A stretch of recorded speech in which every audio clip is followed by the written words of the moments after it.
conectando con nuestra comunidad. Esto es ¿Qué pasa Boston?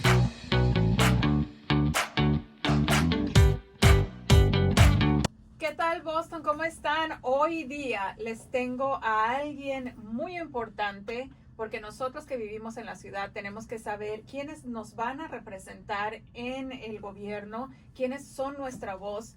And today we have someone that I am bringing you so you learn from him who he is, what he's all about, what his proposal for the city of Boston is. And you have to pay a lot of attention because he is our representation in the House. He is going to also fight for you. He is going to bring the messages that we are concerned about and hopefully bring results as well and solutions to the problems that we're experiencing. Today with us, we have Will. Good morning, good afternoon. How's everyone doing? Will, how are you? I'm doing great. I'm doing really good. What do you think of these? We just did a tour all over the iHeart building. How was it? Isn't it like impactful? It's very impactful. It's beautiful. In fact, I think I'm going to launch my music career from here. Okay, now we know. It's like worldwide news. Yes, breaking news. Breaking news. Well, where do you come from? So I'm from Boston. My family, I come from an immigrant family from Nigeria. My parents came here as international students in the 70s.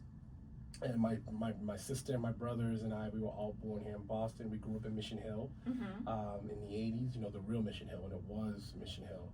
A very different place than what it looks like today. Today, yes. And for good reason.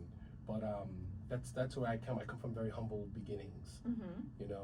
A large immigrant Nigerian family, a lot of love, and a lot of us.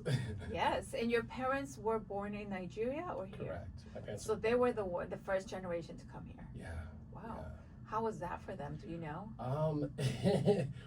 Quite a change. Yes. Quite a change, but it was also. America, especially in those days, is the land of opportunity. Because Nigeria, as much as it's a very rich country, minerals and resource-wise, because of bad government, it's considered a third world country, and because of military rule and all those kinds of things.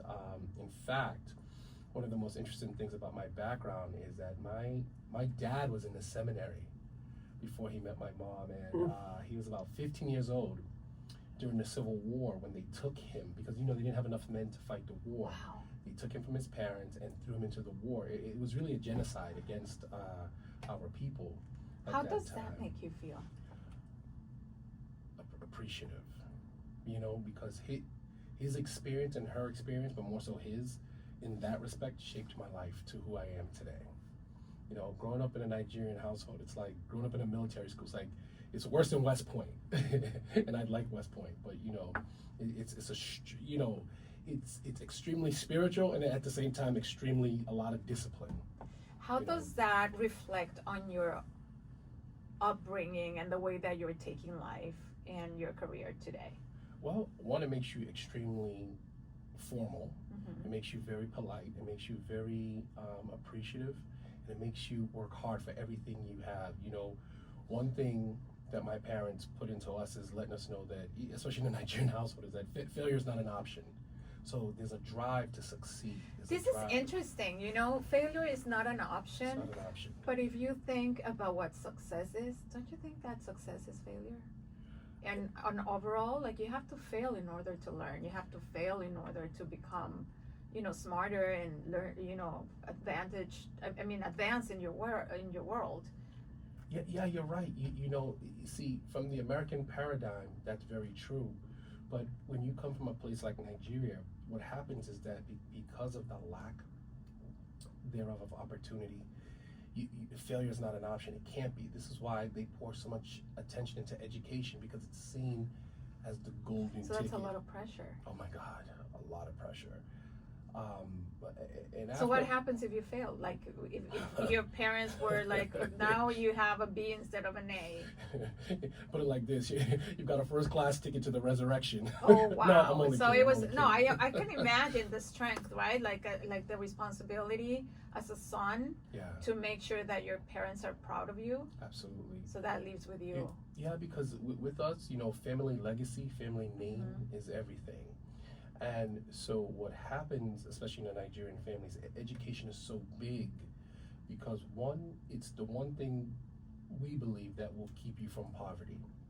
Two, it's the golden ticket that can lift you and your family. I mean, since my mom and dad came here, they've literally changed levels and pulled up their entire family. You understand? So this is why education is so important. And more important, they also want you to, it's a bad thing if you're looked at as stupid, excuse my French, and I know I probably shouldn't say it that way, it's okay. or uneducated, but to a degree of like, not that, how can I put it? Because my grandparents didn't have any formal education. They probably they probably went to the third grade, and that was it. They were farmers, you understand? But where you have an opportunity to succeed, and you're put into school, they want you to thrive. And this is why usually. And it's their hope, right? Like you are our hope. So now the responsibility only of not failing, but now like the responsibility of carrying the rest of the family or the rest of the expectations, that must be tough for you. Yeah, it is, because their rationale is that they came from nothing and they gave us a life that they didn't have, that they could have only wished to have. And it only happened by the grace of God. So they're like, you have no reason to not make it. How was that impactful in your choice of career? So were you aware of like the expectations of your parents? Did that have to do with your legal background? Yes and no, because actually what's very interesting is that my mother wanted me to be a doctor. Most Nigerians, they want their kids to be doctors, engineers, nurses, lawyers, or pharmacists. That's it. That's the only because back in the day, those were the careers that actually took you to the next level. Exactly. Not today. Got it. Exactly. Now you have to sell on TikTok. It's funny you should say that, because Christian Okoye, who is a very famous football player, after he retired from the NFL, Nigerian kid, went to work for the Bill Clinton Foundation. And, they interviewed him. They said, your family must be very proud of you. You're a millionaire, you're successful. And he goes, no, I'm the least successful person in my family. And they said, well, why? He said, because everybody has degrees and I don't have one. So I'm looked at as actually not the most successful person, So they value the education over money, over anything. Yeah. You understand what I'm saying? It's very similar to the Indian culture or the Hindus. It's also like, it's part of your stamp, like your family's seal, right? It's like that comes within. It's like if you're educated at home and you have that degree, then that means the parents actually did a good job. That means they did a good job. They raised you right. You're a productive member of society. All those things that they, the dream, I guess, that all parents usually want for their children. What I can tell you is that, and for the people that are listening to us, what's important for me more so than a degree and your career and like what you're doing, obviously your path and what your accomplishments are, is the value, right? Your values and what your upbringing was like. And that's why I'm asking you these questions, because I want our audience to learn who you are really, where your foundation is, because if we put trust on you, we know that you are not going to fail, right? Because that's part of your DNA, right? Because you're going to fight and do the best you can, because you can't, put your parents in that situation either. Okay. So, people, when you're choosing someone, you have to do it with the right set of facts. Right. Now, if on top you add all the things that you're becoming and that you're fighting for, then that's a different, or an added value, right. I would say. That's so true. What brings you from going to school, going into law, and now a politician? Well, the way I like to say it is that I'm a humanitarian that's going into politics. I've been blessed to have worked for the last 4 mayors, from Tom Menino to present to Mayor Tom So Menino. you have a great school. Oh yeah, that's a school of its own. Mayor Walsh, Mayor Janey, Mayor Wu, who I was with until about 2022 when I left to go to the Boston Water and Sewer Department and be the director of health and safety. I've ran several city departments. I was the commissioner of housing for 10 years in 2 different capacities. I was the executive director of the Obama Foundation's My Brother's Keeper, which was really cool. I went to the White House with my brother's keeper. Did you? Yes, I did. Yeah. Ayanna Presley's husband had that job before I took it over, and I also built the Human Rights Commission for the city of Boston.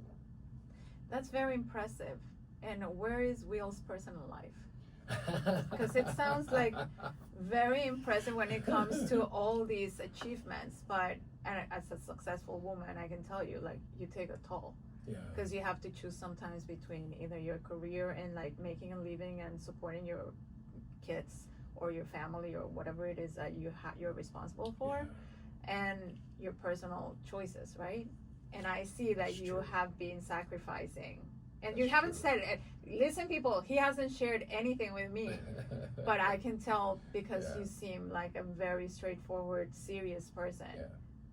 You know, when you get into this business, there's a lot of sacrifice. But see, I think in order to succeed in it, you there has to be a calling on your life, because you sacrifice a lot. Children, family, sometimes spouses, that kind of a thing.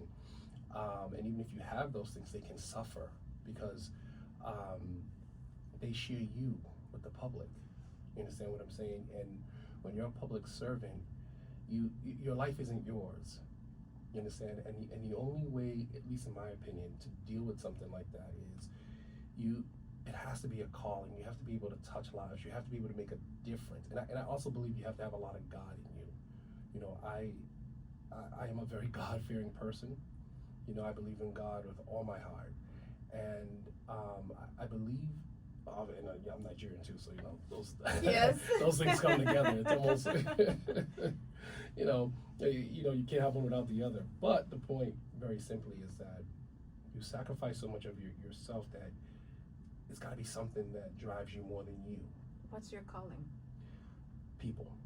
I think my calling has always been to serve people, to help people. I get an adrenaline rush out of that.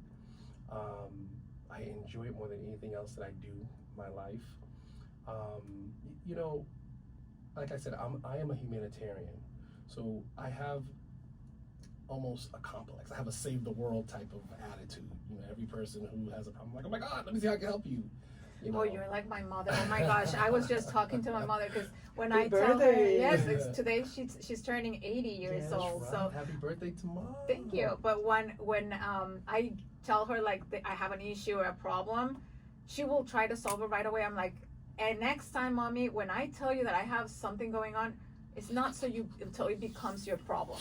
I'm just sharing what I have, but you're describing exactly. Sorry. that you know, that's certainly me. I am an empath. I feel other people's pain. You know, and I'm gonna tell you this. And who takes care of you? Good question. Well, my family, my friends. You know, I'm blessed with an amazing family. You know. A lot of love in my family. That's great. But I will tell you this, that when you're doing this kind of work, I'm trying to figure out the best way to say it. Well, we already covered the sacrifice part, but you feel a lot for people. You really do. And my life is so you're blessed. In their skin. You kind of live it through them too. Yeah, and you know, my life has been blessed. Like, all of my needs are provided for. You know, every day I say thank you, God, because your work too, right? Yeah, my story is a very improbable one, given where I came from. You know, coming from Mission Hill in the 80s, with drugs, crime, gangs, you know, all the things we passed through. And, you know, at that time, they were very rampant in Boston, and we were recruiting heavily. And for many of the kids I grew up with, many of my friends, some went to jail, some are dead, some are still in jail doing life for various crimes, you know, and these were just young young kids like me that were trying to find a way but slipped through the cracks of Is society. this where martial arts come in? Well, the martial arts came later on. That came when I hit my early adulthood, because it was a form of discipline. And it's it's more I thought it spiritual was than just anything to else. protect yourself. Like your parents were like, "You gotta go into martial arts if you live in Michigan." The martial arts came in as a form of discipline. And if I wasn't running for office, I'd be traveling the country right now to fight in the MMA circuit. I totally. Nice, that's cool. Yeah. That's very cool. But what it does is it calms me down. It completely. Well, because martial arts is also about controlling, right? It's like knowing your body, your senses. Exactly, you got it.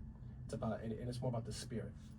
Got it. People think that you're angry, you want to get in the ring and fight. It has nothing. It's less about fighting than anything else. It's more strategy. It's more chess. It's more actually spiritual control. Because I'll tell you one thing: it doesn't matter how big, how strong you are. If you don't have the right spirit, you could never be a fighter. It just.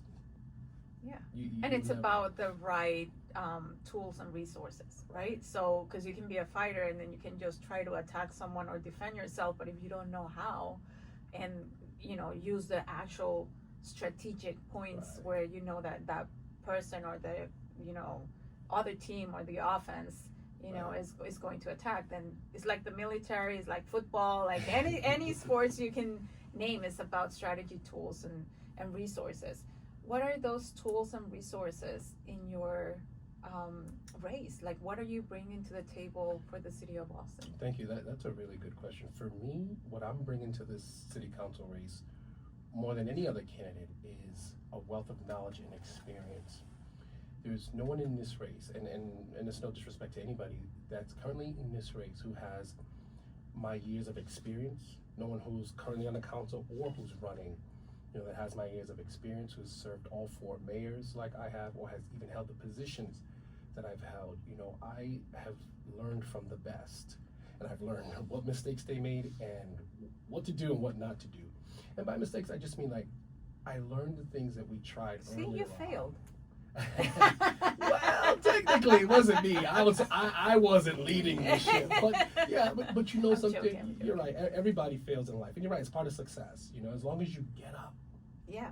As long as you get up, there's a portion of the Bible that says 7 times fallen, 8 times risen. Amen. You understand what I'm saying? Yeah. So, yeah, we're all gonna fall. We're human, for crying out loud. I'm not infallible. You know what I mean? That's not at all human. But going into this race, housing is the biggest crisis, the number one crisis facing the city of Boston. And you were part of it too, so you know it from the inside and from the outside. Out. And there's no one in this, everybody in this race talks about affordable housing. Yeah, that's part of the issue, but what they're forgetting, the bigger part of the issue is workforce housing. See, the problem with affordable housing is that you gotta be poor to get into it, and you gotta be poor to keep it. So if you make $5,000, $2,000, $3,000 more, maybe you get a promotion at work. Now your housing is in jeopardy. People have to make the decision: do I take this promotion, or do I not? So I can it's keep really interesting that you're saying that, because Luzmari's here and she knows me from many years, and she can attest to this. For the listeners who don't know a lot of my past, but I was homeless at some point after my divorce, and I was in that situation that you're explaining, and I wanted to be better. I wanted to get out of the situation where I was, and it was very hard because I was in that threshold of like, if you make $1 more, we can help you. I was like, but I don't want you to help me with money or like food stamps. I want to move on. Like I want to get out of here. Right. And that was the most challenging part for me, because either I was, or in that spot where you don't fit. There's not a middle ground. Right. It's either you are in the 1% or you are in the bottom. It happened to me too. Yeah. We lived it together. And a lot of our housing laws are very antiquated. They were put together in the 70s when society was very, very different, and they haven't changed since, and they're holding people back. That's the first thing. The second thing is workforce housing is what we need. So I was blessed to co-author with a bunch of folks something called the Analysis of Impediments to Fair Housing in the city of Boston. Okay. And we wrote housing legislation, but we were the first office to get this done for the Biden-Harris administration. And what it did is it made us look at all the things that are roadblocks to housing in the city of Boston, from transportation, education, to jobs, to healthcare. You know, all of those things are in a polygamous relationship, marriage, with housing. Housing affects all of that. Yeah, of course. You see, now on its face, housing is not very sexy. Most people don't, you think they know about it, and they don't. And so until you get into the weeds of it, you realize what it affects and how it really affects all those aspects of your life. That being said, by building workforce housing, or let me back up for a moment. The average person in Boston makes between $59,000 and $61,000 a year. That's it. It's not even like affordable. No. And you know what happened is we got lumped in with Newton, Wellesley, Brookline, where the average person in those cities and towns makes $125,000 a year. And this is just average. I'm talking about the average Joe. Because of that, you know, this is what they call Metro Boston, even, Yes. you know, the surrounding, Yes. you know, suburban neighborhoods or what have you. So because of that, we get lumped in with them, and we get these ridiculous, what they call AMI, area medium income. You know, Boston, first of all, can set its own. It doesn't have to follow that. It can set its own, which no one is talking about. The second thing is, because of the average person makes anywhere between $59,000 and $61,000, by building workforce housing, nobody is supposed to pay more than 20 or 30% of their income for housing. Meaning, you can build housing that a person can get into that has a home that has an income of anywhere from $60,000 to $250,000, and they will never pay more than 30% Wow. of their income. What's currently happening is that you have people who are paying now 65 to 70% of their income to live. So basically, they're living only to work. Yeah.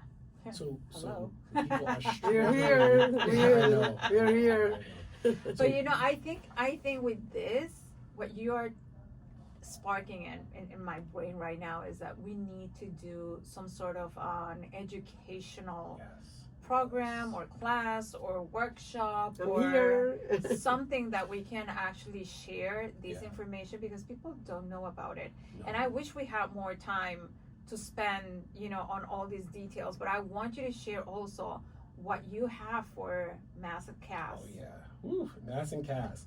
So for Mass and Cass, very simply and very quickly, my idea is doing what we call bringing the mercy ships. COVID gave us this idea. So basically, the mercy ships. Well, back in the day, if you think about Tufts, they were a Yeah. ship. Well, exactly. The hospital was a ship. Exactly. Check this out, and you're 100% correct. Check this out. And we did it with COVID. Basically, the Mercy Ship is Mass General Brigham and Women's Hospital on a cruise line. It's a full-scale hospital. We use it during wartime. We send it to the soldiers if they're in Afghanistan, whatever, because it's a full-scale hospital. It's just on a cruise line. You understand? Hospital beds, emergency room, operating room, everything. We can take these folks, because to rebuild Long Island and rebuild the bridge is going to cost upwards millions and millions, close to about $1 billion, honestly. And we already are in enough debt as a city, so we don't need to do that. And we're in some pretty difficult economic times. Mm-hmm. So by employing the mercy ships, you can put people on it. You can park it by Black Fan Pier down in the harbor. Give them the respect and dignity they deserve to cure them. You know, you can confine them for 180 days. You can enforce the drug law. The drug law is 394C or Section 35, which says if anybody is caught using drugs, not even selling, but just using drugs, they have the option of going to arraignment or treatment. If you go to treatment, there is no record. We can force them into treatment. There's no criminal record. Confine them for 90 days for treatment. Use the drug called vitriol. The Sheriff's Department is currently using it. What vitriol does is it breaks the addiction, the neurons that cause you to have the addiction. It kills it, so the addiction goes away immediately. Or, you know, Well, relatively would you fast. have withdrawals too, probably, right? Or No withdrawals. This drug, and the thing is, the Sheriff's Department has a 100 to 100 success rate. Well, now we're gonna No one enter is into even the farm talking outfit. about Yeah, this. right. You understand what I'm saying? Yes, You yes, can use yes. this drug, treat them. After you're done treating them, give them the therapy they need, to rehabilitate them. Now give them the job training they need to reboot them into, or bring them back into the workforce, society, because our workforce is also struggling. There's a major depletion happening. The baby boomers are all leaving, retiring. Some are passing away. So people are leaving. We need to backfill the workforce. These are human lives that can easily do that, and we can treat them without I love embarrassing all them. these projects, Will. You have such an intense work ahead of you. I know. It's not going to be easy. No. I am so grateful that you shared this with us today. Where can we vote for you? Like, where in the ballot are you? I'm number 4 on the ballot. Yes. And anyone can check me out at willforboston.com or willforboston on Instagram. Can we, ask our listeners if they believe in you, if they read about you, how can they donate? Can they donate? Yeah, to your you campaign? go on the website and donate on to the website. On the website from there. It's all on Act Blue, so they can go on OPCF and check it out and get a tax return and all that. They can track the money themselves, so it's not like it's going to Bill's pocket. Well, he's a lawyer. Yes, How I do you know, expect? I know. I love that. I am very happy to have learned more about your personal life, your values, the where you're standing, as far as like your commitment to the city, to us as a community, the diversity. And we didn't even touch the topic on immigration, which I know that you're very for our diverse cultural backgrounds, and Absolutely. because we all come from there. But I appreciate your time, Will. Thank you so much. Thank you for having me. And you know that this is your house. Que Pasa Boston is willing and very excited to bring and educate our community. Ya lo sabe, mi gente.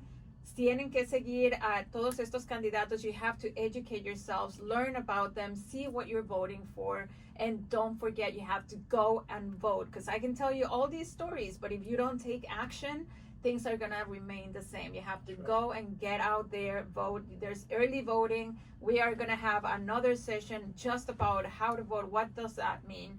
But Will, thank you so much again for coming and sharing your story. Thank you. And if it doesn't work out, I'm launching my music career for good. Well, you'll have it here. Bachata band first. Gary, please, can you ask him what is his dream in music? What, bachata? Yeah, I'm going to launch a bachata band first. This is And then Aventura for number Lou 2. Smart, I'm going to launch a Vallenato band. Okay. We're going to work this all out. You know Okay.